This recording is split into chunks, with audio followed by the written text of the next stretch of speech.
Perdonen, por favor, la interrupción. Toqué un comando que no era, con las consecuencias de que saqué prácticamente la sesión. Pero bueno, continuamos.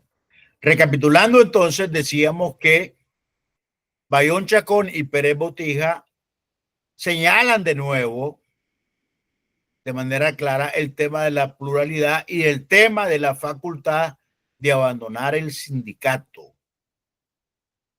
hablando nuevamente de la posibilidad de abstenernos de participar en esta organización si así nos place.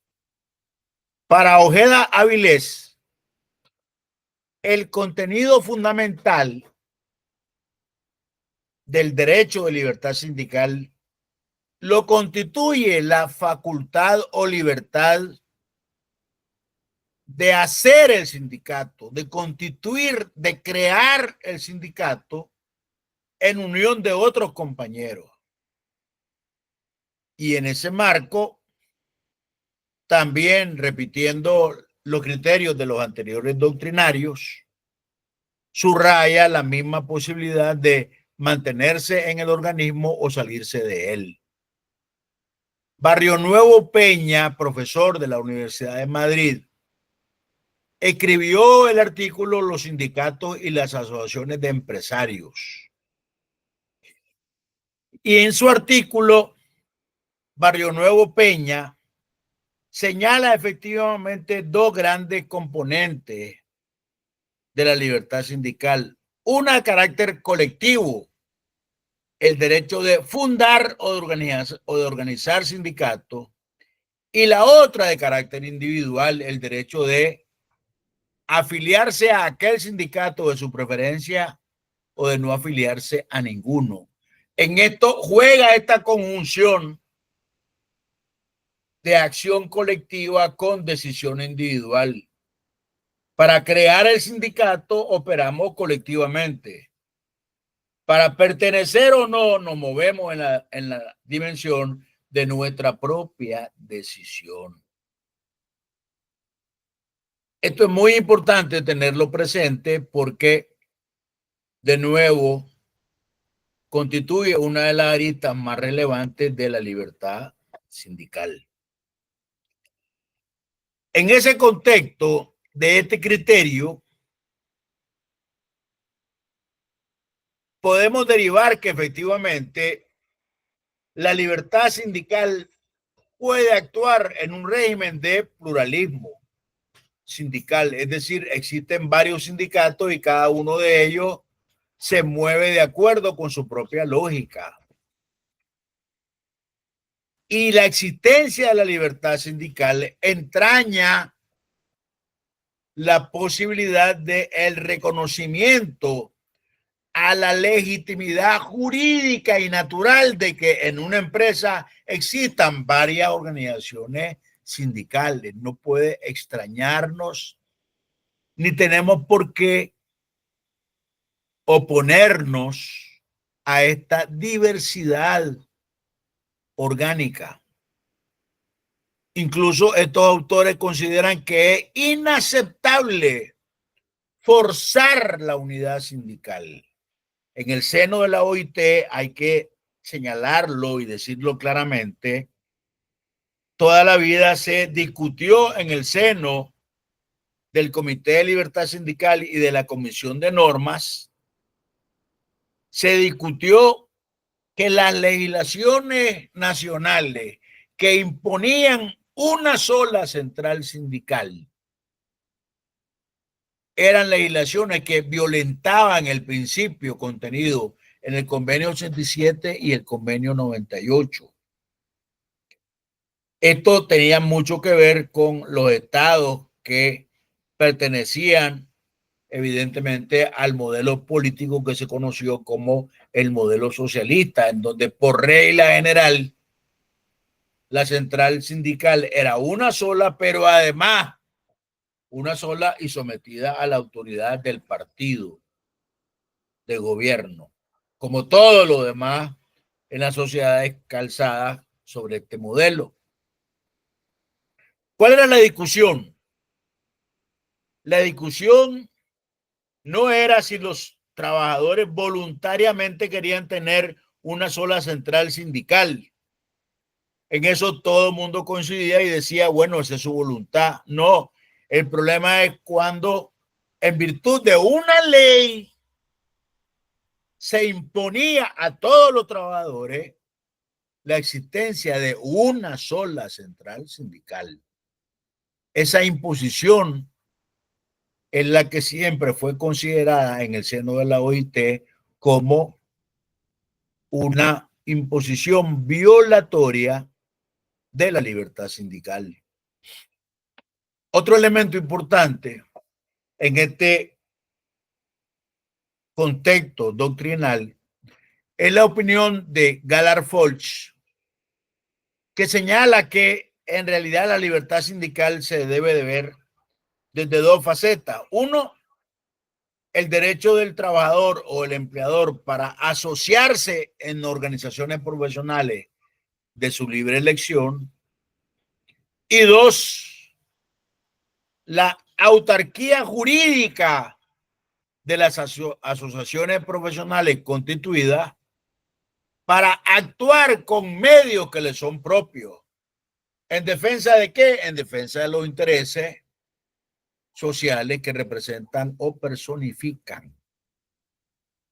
Es decir, yo tengo la voluntad de constituir el sindicato y una vez constituido, el sindicato adquiere voluntad propia para actuar en la lógica de los intereses que dice representar. Otra facultad que es indubitable en el marco de la libertad sindical para Galar Folch es, por ejemplo, la facultad constituyente. El sindicato tiene plena facultad de elaborar su propio estatuto.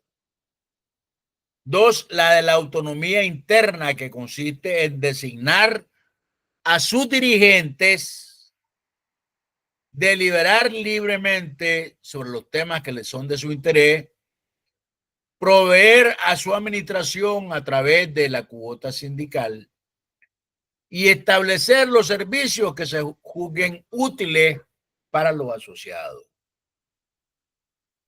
Una tercera prerrogativa, siempre en la tesis de Galar Folch, es la teoría o la tesis de la acción sindical, la cual va a impulsar por los medios característicos que cada sindicato considere adecuado, va a impulsar, repetimos, la consecución de sus fines, siempre que aquí se cumpla un principio de legalidad tanto en los fines como en los medios.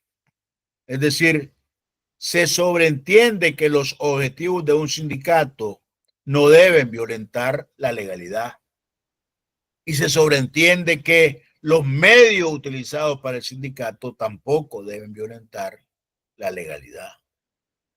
Y por último, en esa misma dimensión de Galar Folch, la facultad federativa, que es la que le otorga al sindicato la posibilidad de crear uniones, federaciones o confederaciones, asociándose, uniéndose con otras entidades sindicales, lo que ocurre con la configuración de federaciones, confederaciones y centrales sindicales de nivel nacional o también a nivel internacional.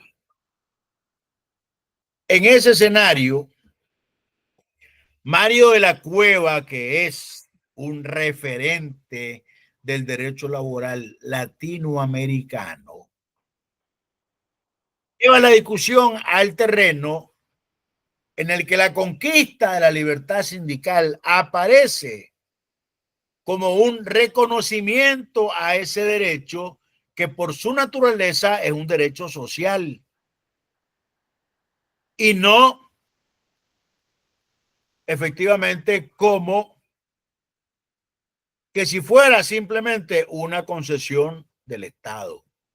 Es decir, no se trata de una simple concesión del Estado, se trata de un reconocimiento a la labor social y al derecho de los trabajadores a estar sindicalizados.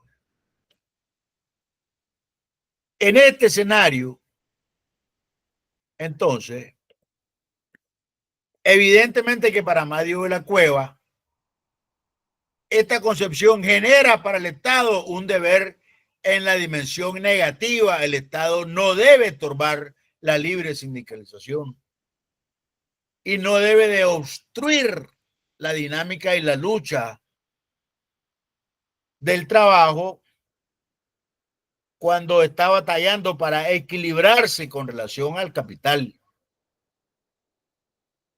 Luego establece un deber positivo en relación al capital,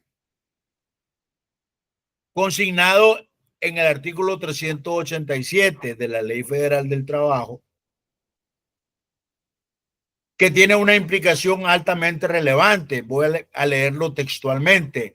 El patrono que emplee trabajadores miembros de un sindicato tendrá la obligación de celebrar con este, cuando lo solicite, un contrato colectivo. Y dimensión tercera, el Estado debe obligar al empresario a la celebración de dicho contrato. Este es un tema altamente polémico, pero Mario de la Cueva quiso poner el dedo sobre la llaga y dijo, primero, el Estado no debe intervenir.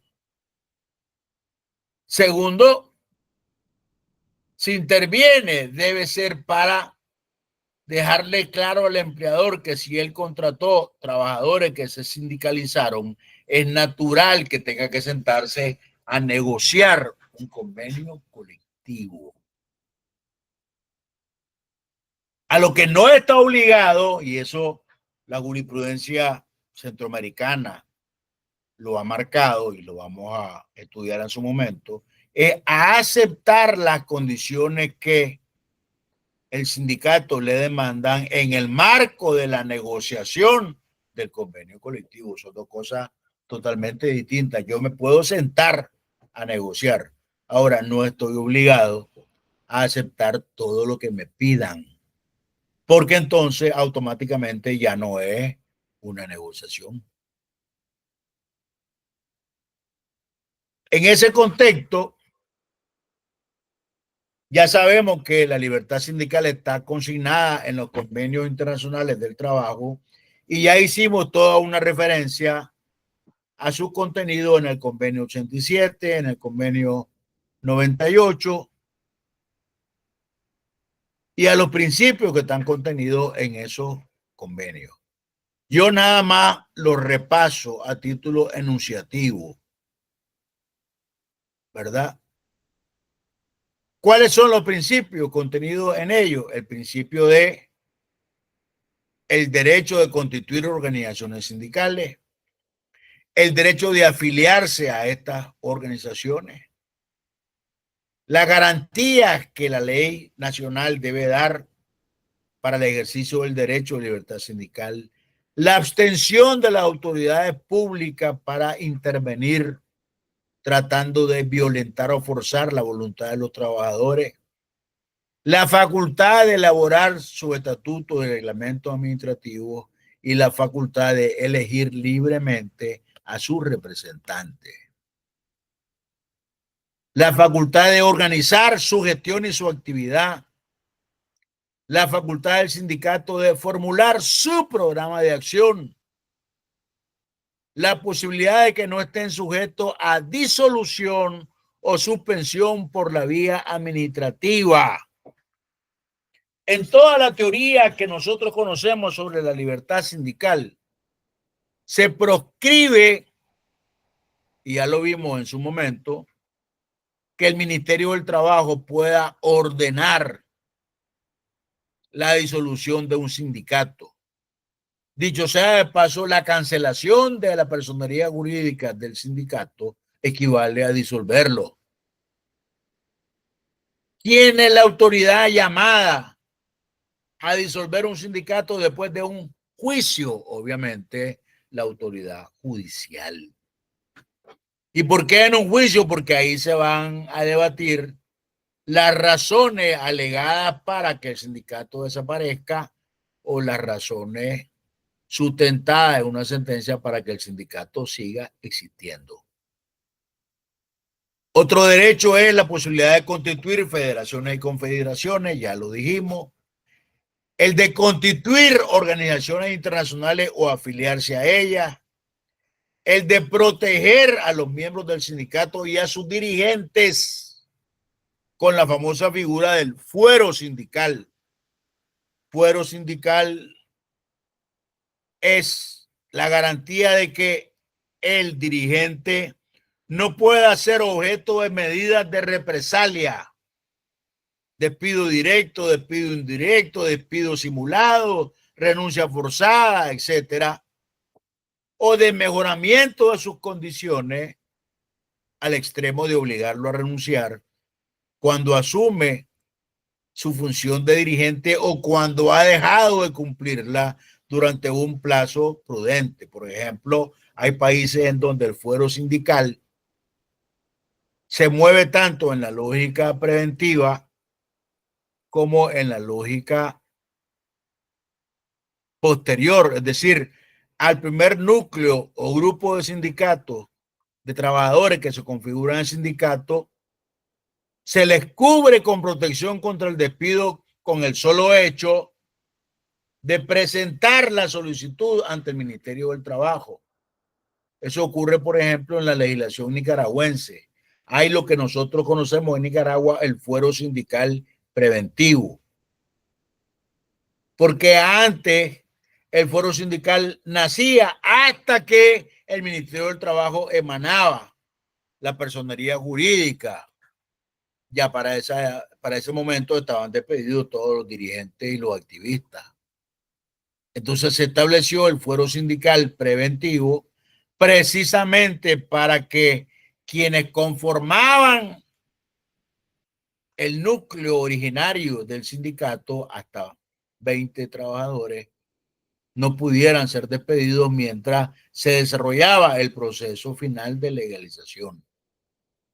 Y en los convenios colectivos se acostumbró a establecer que el dirigente sindical no podía ser despedido ni podía ser objeto de represalia, al menos durante el plazo de un año después de haber entregado su cargo.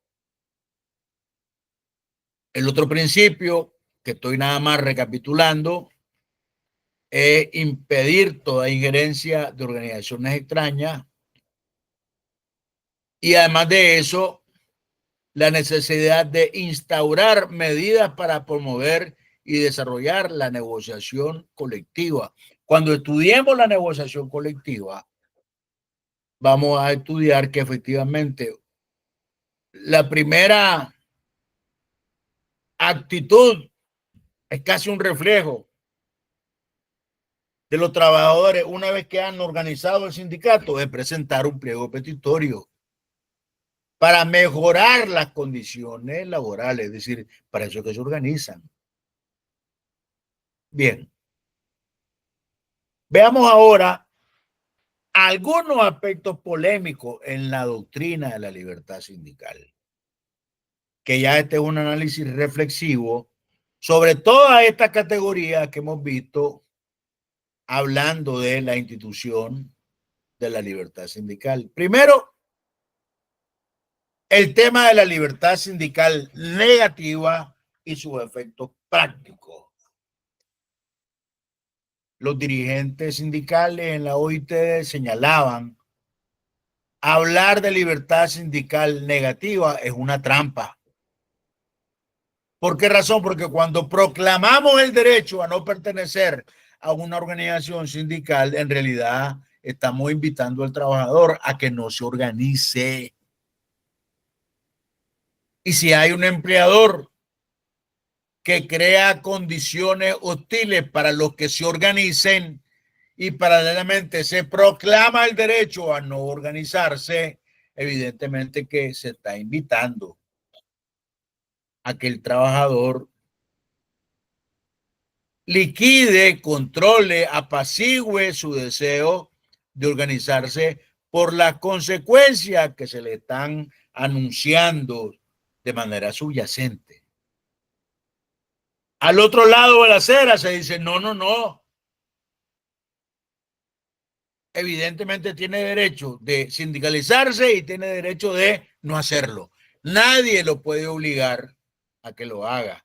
Cuando estudiemos la negociación colectiva, vamos a ver, por ejemplo, las implicaciones que tiene el que digamos que una vez negociado un convenio colectivo, todos los trabajadores, afiliados o no, pueden gozar de las prerrogativas del convenio. Eso tiene aspectos negativos y aspectos positivos. Vamos a verlos en su momento.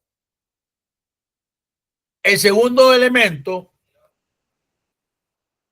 es la contradicción que acusan algunos teóricos, sobre todo del lado sindical, cuando dice efectivamente, es cierto, el sindicato debe ser autónomo, pero también frente a esa autonomía no debemos propiciar el aislacionismo. ¿Por qué razón?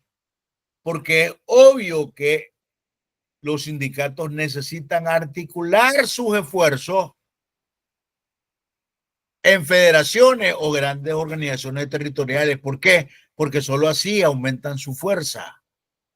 ¿Cómo vamos a llegar a la discusión del salario mínimo nacional, cada central jalando por su lado y cada central asumiendo posiciones distintas frente a la propuesta de los empresarios que normalmente llevan una sola posición, o frente a la propuesta o la posición del Estado que normalmente también es una sola?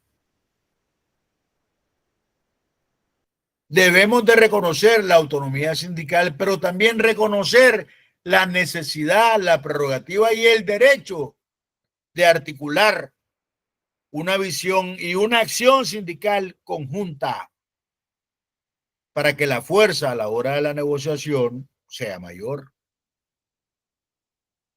El otro tema que también ha sido polémica en esto de la doctrina es la naturaleza del reconocimiento del Estado. Y aquí se ha hablado de reconocimiento declarativo o reconocimiento constitutivo. A ver, legislaciones que dicen, ¿verdad? El sindicato se considerará configurado cuando reciba la personería jurídica del Ministerio del Trabajo. Y ahí, eso quiere decir que mientras el Ministerio del Trabajo no emite la personería, entonces el sindicato no existe. Sí, dicen, porque es el otorgamiento de la personería el acto constitutivo del sindicato. Es su sacralización formal. Frente a eso está la tesis de quienes dicen, un momento, señor, el acto constitutivo del sindicato es el momento en que los trabajadores en asamblea se reunieron y declararon que conformaban un sindicato. Levantaron el acta y luego la van a inscribir, sí, pero el sindicato ya está constituido. El Estado lo que tiene que hacer es declarar esa realidad y darle el sustento jurídico. En este caso se habla de registro declarativo. Yo, Estado, declaro que ese sindicato ya existe. Aquí está su personería. En el caso anterior, dice, yo, Estado, con mi autoridad, declaro constituido este sindicato que los trabajadores en petición me han presentado para que yo efectivamente refrende su voluntad. Son dos formas de ver esto totalmente distintas. El otro tema son los límites de la intervención del Estado una vez constituido el sindicato. Y aquí se dice cuáles deben ser los límites. Por ejemplo, el Estado no puede intervenir en la elección de los dirigentes sindicales. No puede decirse que no tiene valor la elección de dirigentes sindicales solo porque no estuvo presente el inspector. Claro que debe tener valor, salvo que hayan impugnaciones fundamentadas que demuestren que la elección fue espuria o amañada, o se inventaron votos, o se adulteraron firmas, etcétera. Pero el Estado debe de tener un límite en la intervención. Otros dicen no, el Estado debe tener la facultad de intervenir en organismos sindicales cuando estos pongan en riesgo el orden público. Ah, no, entonces eso es todos los días, porque eso va a ser el pretexto para intervenir los sindicatos, pero la polémica ahí está. Y luego, la forma de liquidación del sindicato. ¿Debe ser judicial o debe ser administrativa? Si debe el Ministerio del Trabajo tener la facultad de declarar un sindicato disuelto, o esa prerrogativa debemos de reservársela únicamente al juez del trabajo. ¿Por qué razón? Porque el Ministerio del Trabajo es parte del Poder Ejecutivo. Y si el Poder Ejecutivo le interesa liquidar a una central sindical porque cuestiona su modelo económico, el presidente le da la orden al ministro del Trabajo a que declare disuelto el sindicato. ¿Por qué razón? Porque el ministro del Trabajo no es juez, es un funcionario subordinado al Poder Ejecutivo. En cambio, se dice el juez puede dictar su sentencia sobre un caso de petición de liquidación o disolución del sindicato de manera independiente. Si no le gusta mi sentencia, apele de ella y que el organismo superior revise si yo actué conforme a derecho. Pero yo, juez, no le voy a ir a preguntar al Tribunal de Apelaciones, mire, ¿cómo quiere usted que yo falle este caso? La realidad política latinoamericana hace que eso sea muchas veces un buen deseo, sí, pero teórica y formalmente hablando, los jueces son independientes para emitir una sentencia. Cada quien en su instancia. El Tribunal Superior podría ratificar una sentencia o modificarla, hablando de una sentencia de disolución sindical. Pero el juego entonces de opinión o criterio jurídico es mucho mayor que si hablamos del ámbito administrativo dentro de la esfera de poder del Poder Ejecutivo, por supuesto. Y el otro gran tema polémico es el problema de la representación sindical dentro de la empresa. A ver, el hecho de que un sindicato sea mayoritario y haya una minoría de trabajadores que no pertenecen al sindicato, hace que por esa mayoría el empleador pueda excluir a un sindicato minoritario de la negociación de un convenio colectivo que va a afectar a todos los trabajadores, ¿sí o no? Pero además, y si el sindicato minoritario no quiere aceptar la regla que el sindicato mayoritario está admitiendo en la convención, en la negociación colectiva, ¿qué pasa? ¿Qué pasa?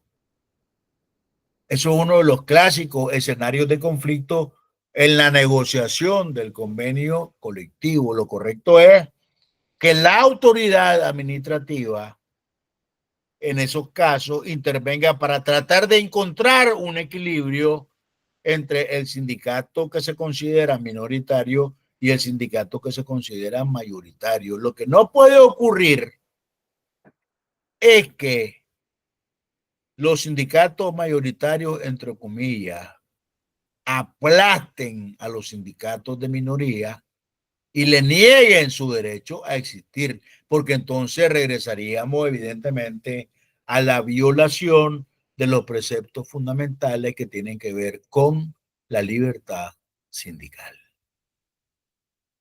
Como ustedes ven, colegas, no se trata de temas sencillos. Se trata de temas con un alto nivel de complejidad, tanto social como político. Y en ese escenario hay que reconocer que no se trata solamente de problemas legales, también se trata de temas que están vinculados a la vida política del país, a las opciones y preferencias que pueden tener los trabajadores con relación al sindicato con el que se afiliaron. Y además al rol que van a jugar los dirigentes sindicales en cada uno de esos escenarios. Dirigentes sindicales que tienen ambiciones políticas, sobre todo cuando hablamos de grandes centrales sindicales, que tienen un peso específico en la economía del país y por consiguiente en la política del país. Y aquí entramos a un terreno que no hay que dejar de mencionar y no hay que tenerle miedo. Más allá de estas categorías doctrinales hay una realidad. La acción sindical es un hecho que independientemente de su naturaleza originariamente gremial, va a tener impacto más allá del ámbito estricto del trabajo. Por ejemplo, una huelga nacional que cuestione la política económica de un gobierno o de un determinado estamento político, en realidad está cuestionando al gobierno mismo. ¿Cuál es la frontera, la línea divisoria entre una cosa y otra? Ese es uno de los temas más difíciles de dirimir en el mundo sindical. Y hay una realidad en América Latina que no podemos dejar de decirla. En América Latina, nuestros sindicatos latinoamericanos nacen signados por un vínculo inevitable con los grandes escenarios políticos que nosotros hemos visto y hemos conocido en la evolución histórica de nuestras sociedades. Decir que el sindicalismo latinoamericano ha sido políticamente puro es una inexactitud histórica, por no utilizar un término más fuerte. El movimiento sindical latinoamericano siempre ha estado inmerso en contradicciones sociales, económicas y políticas que muchas veces han trascendido de la propia e inmediata dimensión laboral. Aquí hay distintas posiciones de quienes estudian y analizan las dimensiones del movimiento sindical. Por ejemplo, teóricos del sindicalismo que dicen es natural. Si de todas maneras la política nos pasa encima, ¿por qué no tratamos de incidir en ella para que al menos nos respete? Otros dicen, no, eso es contaminar la acción sindical con temas que están vinculados a la lucha por el poder. Y a eso le responden de nuevo en el otro lado de la acera. Y no es desde el poder que se imponen los modelos económicos, las políticas salariales, las categorías vinculadas a las políticas de prestaciones sociales, de jubilaciones, de links, etcétera. No es desde el poder que se hace eso. Y si admitimos que sí, que es desde el poder y que estamos esperando para al menos incidir en él o crear alianzas que nos permitan efectivamente escupir en rueda a la hora de que un gobierno va a tomar decisiones macroeconómicas que van a afectar la mesa donde el trabajador se sirve su comida diaria, si es que la tiene. Como ustedes podrán apreciar, se trata de un tema altamente polémico que al hablar de la evolución doctrinaria del derecho sindical y de la libertad sindical en América Latina, simplemente no podemos obviar.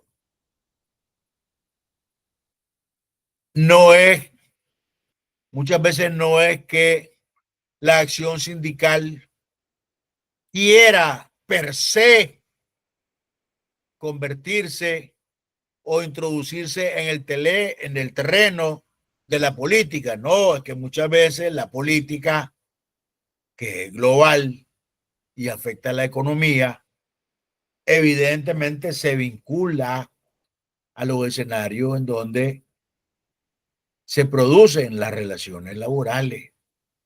Y esa es una particularidad del derecho colectivo del trabajo, no solamente de la libertad sindical, porque siempre tenemos que hacer referencia a este triángulo en donde se mezclan e interactúan la libertad sindical, la negociación colectiva y finalmente la huelga.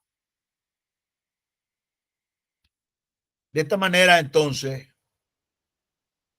estimados colegas, concluimos estas breves reflexiones alrededor de las definiciones doctrinales y conceptuales de la libertad sindical y de sus aspectos polémicos ya en el terreno de la realidad.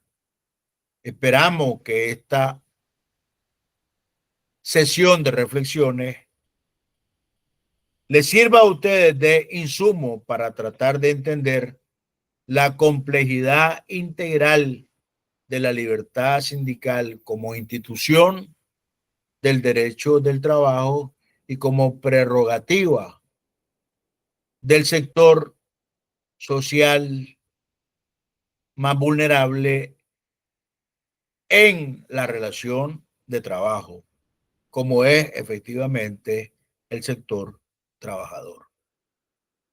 Buenas noches o buenas tardes a ustedes y muchas gracias por su atención.